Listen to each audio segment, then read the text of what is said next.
जैसे कोई कहता है मेरे से भजन नहीं होता, ठीक है मान लिया, मेरी बात मान लो। हर 5 मिनट में एक बार राधा बोलो, तुम्हारा कल्याण का हम ठेका लेते हैं। 5 मिनट के बाद 6वां मिनट ना होने पावे, एक बार केवल राधा बोलना। हम नहीं कहते कि दोबारा राधा राधा बोल दो, एक बार राधा। 24 घंटे में तुम एक नियम लो कि 5 मिनट में एक बार राधा जरूर बोलेंगे। 6 मिनट नहीं हो पाएंगे, आप आगे देख लेना, खुद अपना जीवन देख लेना, करके तो देखो। हम 5 मिनट की बात करते हैं, 5 मिनट में एक बार राधा राधा राधा। अगर निरंतर न चलने लगे तो हमें बता देना। आप एक नियम लो, अपने उपासक होकर घंटों निकल जाते हैं, एक बार भी राधा नहीं बोल पाते। कम से कम इतना तो नियम ले लो कि 5 मिनट चूक हो सकती है। यद्यप तद्विस्मरणेन परम व्याकुल चेति, पर हम आपको छूट देते हैं। जो लोग कहते भजन नहीं, हम नहीं कहते तुम माला पकड़ो, नहीं कहते आंख मूंद के पद्मासन लगा के बैठो। तुम सुबह जब से जगो और जब से शयन करो तब तक इतनी चेष्टा कर लो कि 6वां मिनट नहीं लगने पाएगा, हम एक बार राधा जरूर बोलेंगे। बोल के दिखाओ। अगर बोल लिए, काफी समय काफी दिन चला लिए, तो देख लेना निरंतर राधा नाम चलने लगेगा। और जिसका राधा नाम चलने लगा, अब कौन सा साधन बकाया रह गया। महाप्रभु स्वयं कह रहे हैं, राधा नामयु कार्यम हेनुदिल मिलितम साधना गीस कोटिस त्याज्यो। करोड़ों साधनाओं का फल त्याज्य हो जाएगा, केवल राधा राधा राधा राधा। अब ऐसा नहीं होगा कि हम राधा राधा 24 घंटे में 5-5 मिनट वाला हिसाब करके इकट्ठे बोल लेते हैं। नहीं, इसमें भी चाल है हमारी। 5 मिनट आप एक्स्ट्रा बोल जाओ, वो तुम्हारी बात है, वो ओवर टाइम कमाई आपकी है। पर हमारी मांग केवल है हर 5 मिनट में एक बार राधा। हर 5 मिनट का क्रम न टूटने पावे, तुम इस बात की चिंता करो केवल। और अगर निरंतर भजन न होने पावे, कुछ दिनों बाद तो हमें बता देना आकर के।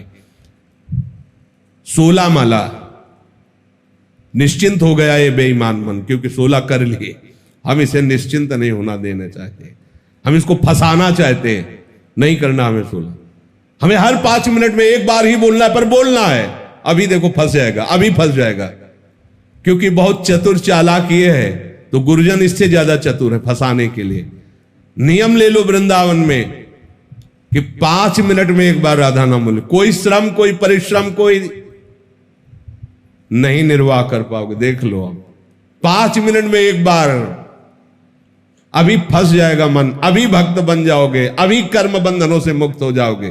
कुछ तो पकड़ लो, क्योंकि कर्म जाल को काटना केवल महारानी जी के बस की बात रह गई।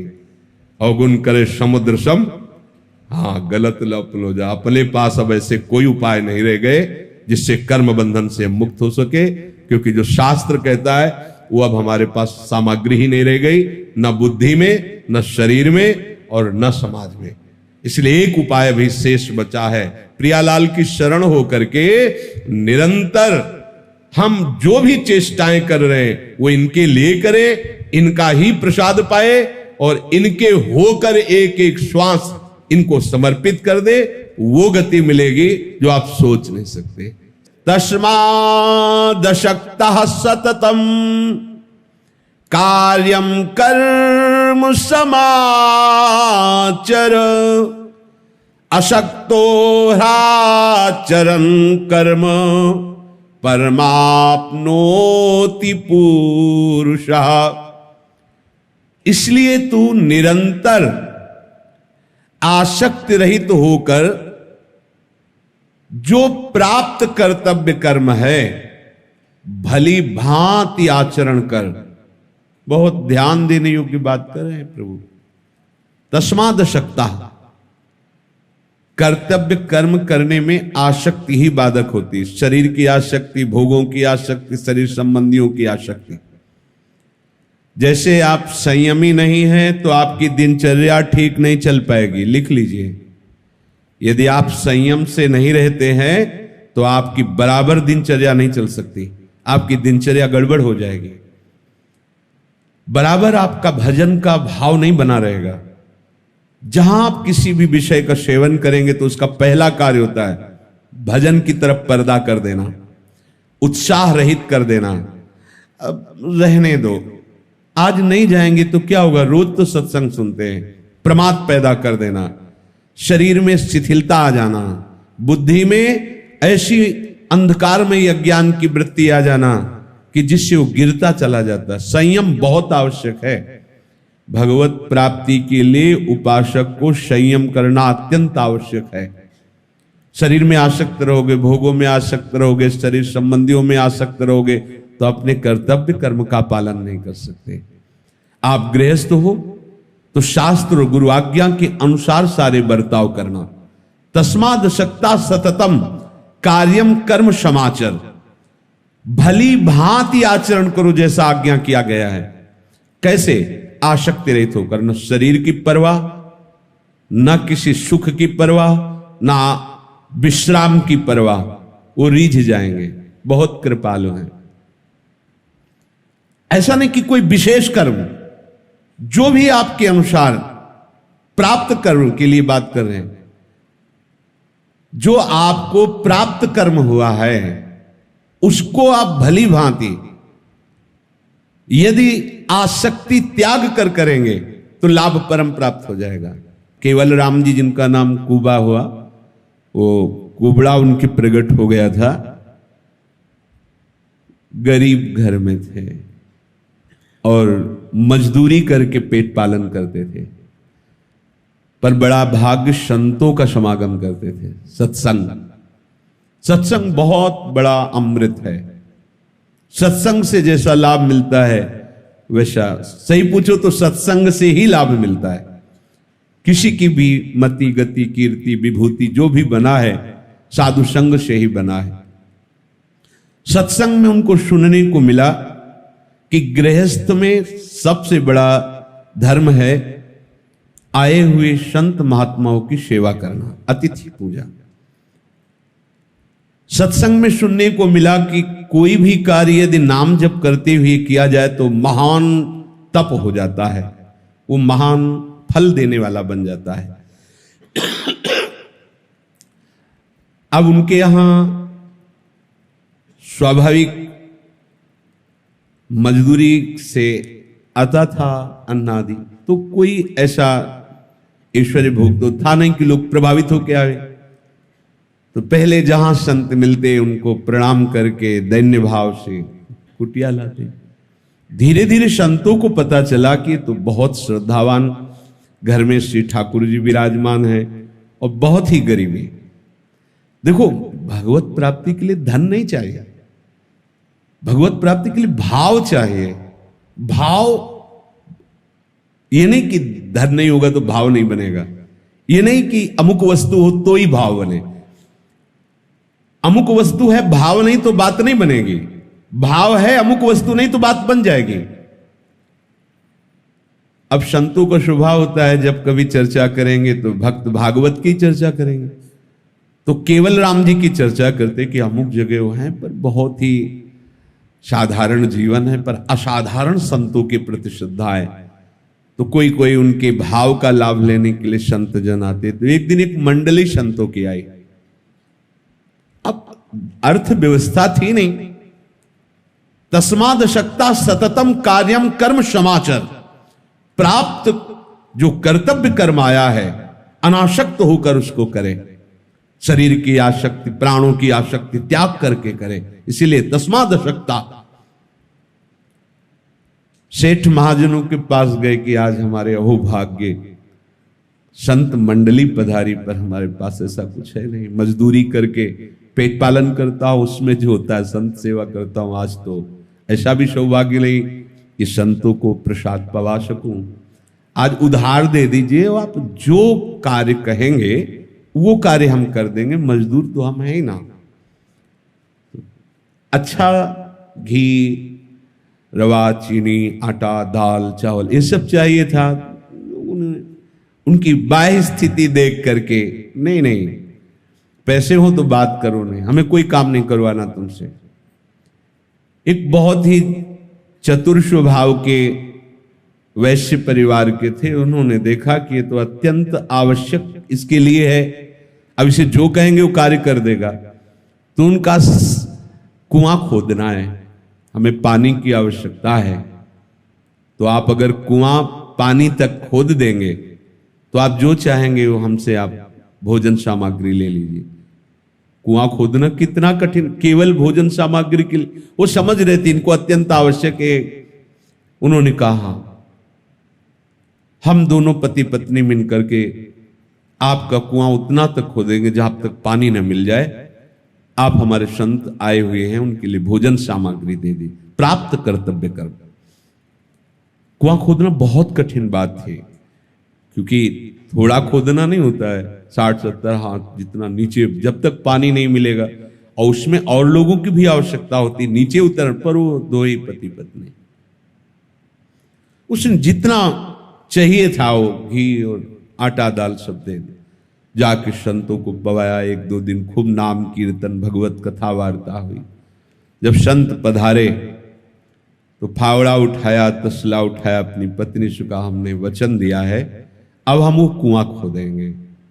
और उसने ऐसी जगह कुआं खोदने को जल की प्राप्ति के लिए आदेश किया जो बालू जैसी मिट्टी थी। तो जब तक ऐसे उतर करके थोड़ा खोदना था तब तक तो ठीक था। अब पत्नी रस्सी पकड़ करके उनको नीचे उतारे, वो वहां से खोद कर बाल्टी या तसले में रज भरे, वो ऊपर खींचे। बड़ी मेहनत की बात। 40-50 हाथ तक वो खोद करके ले गए, नीचे ही थे। और उनकी खोदने की प्रक्रिया क्या थी? एक फावड़ा मारते तो भगवान नाम उच्चारण करते। वो राम भक्त थे। राम राम राम ऐसे तसला में भरते, राम ऊपर तो उनकी पत्नी राम राम कहते खींचती, तसला नीचे तो राम राम। कितना महान भजन। अब लीला घटी भगवान की। बालू की जैसी रज होने के कारण वो भसकना प्रारंभ की। चौड़ा होता है, एकदम भसके और पूरा कुआं भर गया मिट्टी से, फट गई। दोनों तरफ से फट के कुआं थोड़ा सा दिखाई दे, पूरा मिट्टी से भर गया। नीचे केवल राम जी। पत्नी तो चिल्लाने लगी, रोने लगी। वो जो सेठ साहूकार था वो आया, उसने कहा आप क्या कर सकते हैं, शायद उस समय जेसीबी नहीं होगी। बोले अब इसकी खुदाई भी करेंगे तो 10 दिन लगेंगे, तब तक तो मर जाएंगे वो। तो तुम मान लो कि वो मर गए, हम तुम्हें भोजन की व्यवस्थाएं देते रहेंगे, क्योंकि हमारे कुआं खोदने पर उनकी मृत्यु हुई। और बहुत लोग आए और उनको किसी ने खोदने की चेष्टा, क्योंकि वो था ही ऐसा विषय कि कितना खोदोगे, 10-5 मिनट में तो खोदने वाला है नहीं, और 2 मिनट में आदमी मर जाएगा जो ऊपर से रज। और वो भगवान का नाम लेने वाले महापुरुष, देखो कितना बड़ा प्रभाव होता है। प्राप्त कर्तव्य कर्म को अनासक्त होकर करना। तस्माद शक्ता सततम कार्यम कर्म समाचर, असक्तो राचरण कर्म परमाप्नोति पुरुषः। वो परमात्मा को प्राप्त होता है। अब देखिए भगवान कह रहे हैं कि जो आसक्ति रही तो असक्तो राचरण कर्म, चाहे शरीर छूट जाए, चाहे प्राण छूट जाए, ना प्राणों की आसक्ति, ना शरीर की आसक्ति, ना इतनी मेहनत पड़ेगी, उसकी कोई परवाह नहीं। हमारे सामने प्राप्त कर्तव्य संत सेवा है, तो अब चाहे प्राणों की बाजी लगा दे, हम अपने कर्तव्य कर्म से पीछे। वचन दिया है, ऐसा नहीं कि भाग जाए, वचन दिया है। तो देखो प्राणों की परवाह न करके इतना गहरा कुआं और ऊपर से मिट्टी, पर उनके मुख में नाम चल रहा था। ये ध्यान रखना, यदि नाम जप करते हुए आप सांसारिक कार्य कर रहे हैं तो बहुत बड़ी तपस्या हो रही। प्रभु कह रहे ध्यान देने योग्य बात है। आसक्ति रहित होकर प्राप्त कर्तव्य कर्म को करता हुआ वो मनुष्य परमात्मा को प्राप्त होता है। सीधी बात है। कहीं भी हो, लोग बहानेबाजी करने लगते, मैं गृहस्थ हूं, देखो ना मजदूर है, लेकिन सच्ची मजदूरी इन्हीं को प्राप्त हुई है। जो भगवान और भक्त की आराधना करता है उसके लिए कुछ दुर्लभ नहीं। मुख में नाम हो और शरीर सेवा परायण हो, इससे बड़ी सिद्धि क्या हो सकती है। सब लोग तो भाई बहुत अच्छे आदमी थे, बातचीत करके चले गए राजू पर। 1 महीना लगभग हो गया। उनकी पत्नी को भी अर्थ और धन सामग्री लोगों ने दी, सांत्वना दी। तो वहां से राजा निकल रहे थे अपने परिकर के साथ, तो आवाज आ रही थी राम राम राम। वो ऐसी आवाज थी, इतना आकर्षण था नाम में। देखो, प्रेमी जब नाम बोलता है तो कुछ अंतर होता है। जब चित्रकूट में भरत जी पधारे, उस भूमि को प्रणाम किया, नंगे पैर चल रहे थे, राजकुमार हो गए भगवत स्वरूप, तो उनके पैरों में छाले पड़ गए थे।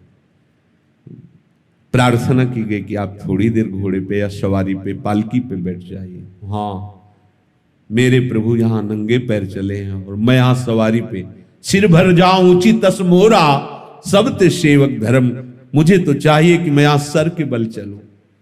तो अश्रु प्रवाह करते हुए जब कहते सिया राम, पूरा चित्रकूट मानो द्रवित हो रहा है, गूंजता था लताओं में पहाड़ों से टकरा कर सिया राम। पूरा वातावरण प्रेममय हो जाता जब भरत जी राम बोलते। ऐसे इतना आकर्षण था केवल राम जी के उस नाम उच्चारण में कि वो रुक गए। उनका नाम ध्वनि किधर से आ रही, तो नाम ध्वनि का आश्रय लेकर वहां तक यह क्या है, तो लोगों ने ऐसी भावना व्यक्त की कि एक मजदूर भक्त थे, उनके यहां प्राण ऐसे चले गए, तो मुझे लगता है वो भूत बनकर बोल रहे होंगे। लोगों की भावना का नहीं, भूत भगवान नाम कीर्तन कैसे कर सकता है? नहीं। अच्छा, लोगों को था कि आवाज तो आ रही, पर जिंदा कैसे हो सकते हैं? पूरा मिट्टी से पैक है, वायु चाहिए, जल चाहिए, अन्न चाहिए। राजा ने कहा नहीं, ऐसा नहीं हो सकता। पूरी घटना बताई लोगों ने। तुरंत उन्होंने राज कर्मचारियों को आदेश किया शीघ्र इसकी खुदाई की जाए। और राजा का आदेश, तो खुदाई प्रारंभ हुई। बहुत संभाल के खोदा जा रहा था।